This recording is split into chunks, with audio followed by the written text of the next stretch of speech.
देखिए, मुमरा के अंदर हमको जनता ने मोहब्बतों से नवाजा, वोटों से नवाजा और हमारे 5 कॉरपोरेटर्स जीत के आए हैं मुमरा से।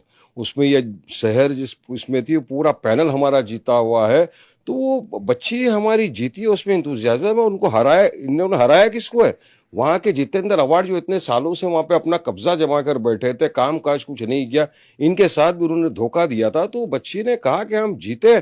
और क्या क्या उसने क्या कहा, चलिए बताइए मेरे को, क्यों आप इसको कम्युनलाइज कराने की कोशिश कर रहे हो? हाँ, हमको हिंदू मुस्लिम सिख ईसाई तमाम लोगों ने वोट दिया हमारे काम के डेवलपमेंट के नाम पे। वो बच्ची ने कहा कि ठीक है, पूरे इसको तो उसने पार्टी आगे बढ़ाने की बात की ना। उसने क्या कहा कि एक दिन इंशाअल्लाह ताला पूरे हमारे और जीतेंगे कॉर्पोरेटर। और हमारी पार्टी के जो झंडे का कलर ही हरा है, हरे कलर का झंडा है, तो उसने हरे कलर की बात करी।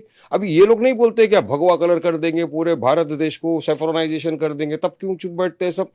तो वो लड़की ने अपना बयान भी दिया है, उसने समझाया भी है किस संदर्भ में उसने कहा है, क्यों कहा है। लेकिन बस कुछ लोगों को नफरत फैलानी है, कम्युनलाइज करना है, इसलिए लोग अनाप शनाप बकवास कर रहे हैं।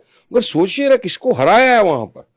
4 टर्म से जो बैठे हुए थे बस वहां पे इक्तदार अपना राज समझ के, हरा दिया उनको। तो एक है, उसने बोला एंथुसियाज्म के अंदर, नहीं तो क्या गलत बोला? कह रहे हैं कि अगली बार से इस तरीके का बयान दोगे तो चुनाव ही नहीं लड़ पाओगे। अरे देखिए, जनता का मैंडेट था, जनता ने वोट दिया, चुनाव जीत भी गए। अब ये जो बोलते हैं इनके पेट में दर्द होता है, ये खुद नहीं जीत सकते तो दूसरों के ऊपर आरोप लगाने की इनको आदत पड़ गई। इनको बोलने तो जनता जनार्दन है, जनता फैसला करेगी। इंशाल्लाह लड़ेंगे और आगे भी जीतेंगे, और बहुत जगहों पे भी जीतेंगे इंशाल्लाह। क्यों खाली और जगहों पे भी जीतेंगे, बहुत जगह जीतेंगे।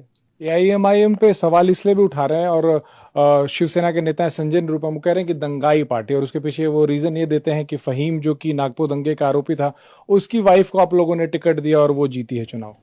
देखिए, इनके पेटों में दर्द हो गया कि मजलिस इत्तेहादुल मुस्लिमीन ने पूरे महाराष्ट्र में इतनी बड़ी संख्या के अंदर कैसे जीत हासिल कर ली। अरे ये तो असद ओवैसी साहब की मोहब्बत में लोगों ने वोट दिया, जमात की मोहब्बत में, हमारा काम को, हमारा डेवलपमेंट को, हमारे विकास को देखते हुए लोगों ने वोट दिया है। और क्यों ये बात नहीं करते? 6 हमारे नॉन मुस्लिम हिंदू भाई भी जीते हैं। मुंबई के अंदर से ही हमारा विजय जीता है, सोचो, वहां से गोवंडी से। तो जीते हैं। हमको मुसलमानों ने वोट दिया, हमारे हिंदू भाइयों ने वोट दिया, दलित भाइयों ने दिया, तमाम लोगों ने हमको वोट दिया है और हमको इख्तियार मिला। मगर इनको तकलीफ ये, असल नफरत इनके दिलों के अंदर है। असल जो देश को खतरा है, इनकी ओछी राजनीति, इनकी गंदी मानसिकता से देश को खतरा है। असल जो खतरा है, जो ये गैर संविधान की बात करते हैं, उससे देश को खतरा है।